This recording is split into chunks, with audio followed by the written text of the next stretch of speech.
Hi everyone, I'm Morgan Wells, curator of education here at the Tucson Museum of Art, and welcome to Second SundAZe Digitally.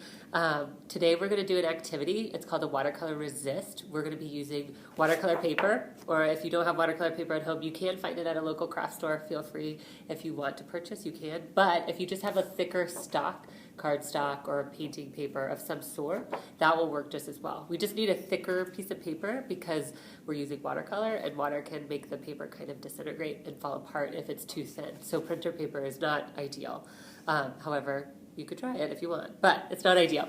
Anyway, so the idea is that we're going to use a white crayon, and today I am using actually an oil pastel, which is very similar to a crayon, just because that's what I have, but white crayons work perfectly.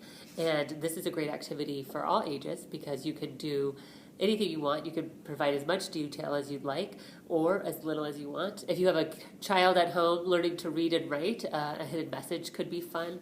I created a couple earlier today just to kind of give you an idea of what it looks like as a finished product. And this one's like a landscape of some kind of mountainscape, I guess. And you can see that's where the white crayon is, and I have some trees and a sun, and then I just used the watercolor over it. Here's my hidden message. I wrote TMA Learn. So that's the education department here at the Tucson Museum of Art. I'm going to do something really simple for you today, just so you can see. And I'm actually just using just a regular old, very loved, as you can see, watercolor palette. So any kind of watercolor, it doesn't matter what the brand is, whatever it might be, whatever you might have, works great.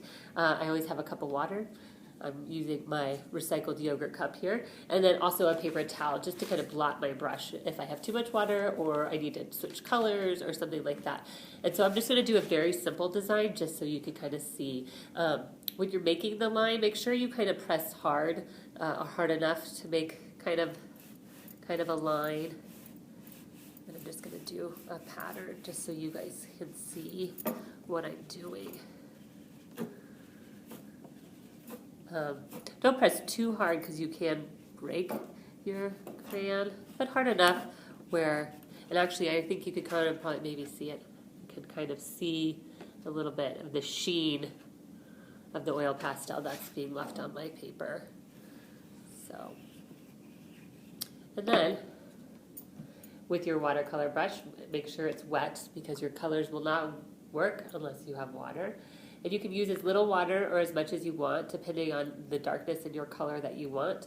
If you want it a little bit, not so dark, I guess, not so opaque, you want to use more water. If you want your colors really dark and saturated, you want to use less water. So this I kind of used less water, so it's going to come out really dark. But if I see it on paper, I'm going to show you what I'm doing. If I see it on paper and I decide, oh, that's way darker than I was expecting, what I will do is add a little bit more water to my brush and then just go back over it to kind of spread it out a little bit more and to keep it, give it more of a translucent look.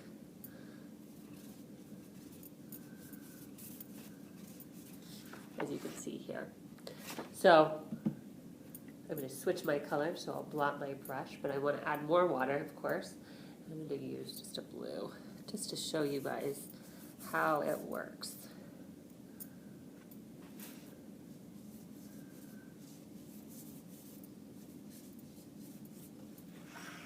As you can see there.